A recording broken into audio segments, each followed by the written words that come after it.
प्यारे दोस्तों, मैं फिर से हाजिर हूँ एक नई और मोटिवेशनल कहानी के साथ। ये इस कहानी का पहला भाग है।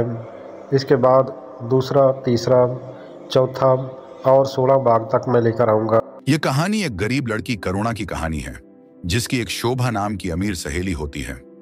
आइए सुनते हैं इस कहानी का पहला भाग। करुणा की माँ उसे आवाज लगाती है। वाह, करुणा क्या क्या कर बात रही है। है? माँ की आवाज सुनकर करुणा एकदम चौंक गई। करुणा जल्दी से घर के अंदर आई और बोली, माँ कुछ नहीं, वाह, बस खेल रही थी। क्या हुआ? करुणा की माँ खाना बना रही थी। मैं तो तुझे खाने के लिए बुला रही थी। करुणा खाना खाकर अपनी माँ से बोली, माँ मैं शोभा के घर खेलने जा रही हूँ।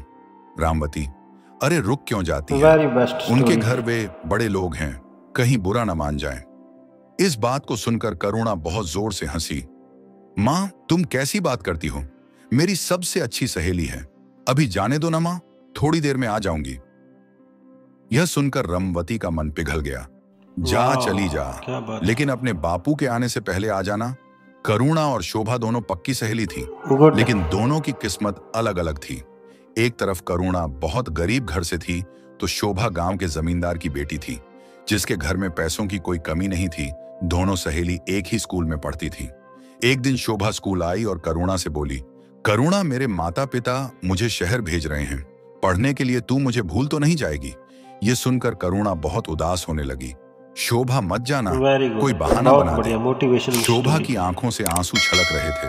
काश ये मेरे वश में होता, लेकिन वादा कर तू मुझे भूलेगी नहीं, और जब भी मैं छुट्टियों में गांव आऊंगी तो मुझसे मिलने जरूर आएगी। शोभा को उसके माता पिता शहर पढ़ने के लिए भेज देते हैं। बहुत खूब, बहुत ही करुणा बढ़िया स्टोरी। करुणा वहीं गांव के स्कूल में पढ़ती रहती है। धीरे धीरे दोनों बड़ी होने लगती हैं। करुणा की पढ़ाई गांव से होने के कारण ज्यादा नहीं पढ़ पाती। इधर शोभा डॉक्टर बन जाती है। एक दिन शोभा अपनी माँ से मिलने गांव आती है। मोटिवेशनल, माँ से बहुत मिलकर वह जब मोटिवेशनल। जाने लगती है, शोभा शहर से अपनी सहेली के लिए बहुत से उपहार लाई थी। वह भागती हुई जाने लगती है, तभी उसकी माँ टोकती है, बेटा वो लोग बहुत बुरे हालात में हैं। उसके पिता का स्वर्गवास हो चुका है। माँ भी बहुत बीमार रहती है। मुझे लगता है उसका रिश्ता पक्का हो गया है। शोभा करुणा से मिलने पहुंच जाती है। वाह, दरवाजा खटखटाने पर करुणा दरवाजा खोलती है। शोभा उसे देखकर गहरी सोच में पड़ जाती है। एक बार तो उसे ऐसा लगता है कि यह कोई और है, लेकिन जब ध्यान से देखती है तो करुणा ही थी। गालों में गहरे गड्ढे पड़ गए थे, रंग भी सांवला सा हो गया था। इधर करुणा भी एक बार शोभा को देखकर हैरान रह गई। शहर जाकर उसके तो रंग ढंग बदल गए, एकदम अप्सरा सी लग रही थी। करुणा एक टक उसे देखे जा रही थी। उसे देखकर शोभा ने कहा, अंदर आने के लिए कहेगी या यहीं खड़ा रखेगी? करुणा जैसे नींद से जागी, हाँ हाँ अंदर आना। तुझे देखा तो अपनी सुध बुद्ध भूल गई। कैसी है तू? एक साथ सवालों की बौछार सी कर दी करुणा ने। वाह, क्या बात शोभा है। ने अंदर आकर देखा, एक टूटी सी खाट पर उसकी मां पड़ी थी, पास ही कुछ दवाइयां रखी थीं। शोभा को देखकर रामवती ने उठने की वाह, कोशिश की, तभी शोभा ने टोका, अरे चाची क्यों परेशान हो रही हो? लेटी रहो, मैं शोभा हूं, करुणा से मिलने आई थी। आपकी तबीयत कैसी है? क्या हुआ आपको? तभी करुणा पानी ले आई। कुछ नहीं, वेरी बस बेस्ट कमजोरी स्टोरी। है, थोड़ा खाएंगी पिएंगी, ठीक हो जाएंगी। तू सुना कब आई? शोभा बोली, आज ही आई हूं और कल ही वापस जाना है। थोड़ा सा टाइम था, सोचा तुझसे मिलाऊं। मैंने सुना है तेरा रिश्ता पक्का हो गया है। यह सुनकर करुणा थोड़ा उदास हो गई। तभी रामवती ने बताया, वाह, क्या बेटी बात पास ही के गांव में एक लड़का है, घर में उसकी माँ और छोटा भाई है। है। शरीफ गुड। लड़का है, शहर में नौकरी करता है, रोज बाइक से शहर जाता है, शाम तक लौट आता है। उम्र थोड़ी ज्यादा है। रमावती ने आगे बताते हुए कहा, बेटी इसके पिता चल बसे, मेरा भी कोई भरोसा नहीं है।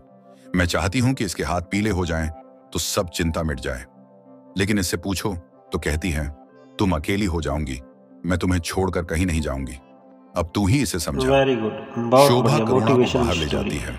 क्या बात है करुणा, तुझे लड़का पसंद नहीं है? करुणा उसके गले लगकर रोने लगी। नहीं, मैंने लड़का नहीं देखा, वो तो ताऊ जी रिश्ता पक्का कराए, वो बात नहीं है। माँ को अकेला कैसे छोड़ दूं? शोभा ने उसकी बहुत बात खूब, समझते हुए बहुत ही कहा, बढ़िया स्टोरी। वो बात तो तेरी ठीक है, लेकिन शादी तो करनी पड़ेगी। ये सोच माँ को कुछ हो गया तो तेरी शादी कैसे होगी? और अगर एक बार तेरी शादी हो गई और तेरा पति अच्छा निकल गया तो तू उसके साथ कभी भी अपनी माँ से मिलने आ सकती है। मोटिवेशनल, वैसे भी चाची बहुत कुछ दिनों में ठीक मोटिवेशनल। हो जाएंगी। करुणा नहीं, वो अब ठीक नहीं होंगी, डॉक्टर जवाब दे चुके हैं। कैंसर है आखिरी स्टेज का, उन्हें कुछ बताया नहीं है, तू भी मत बताना।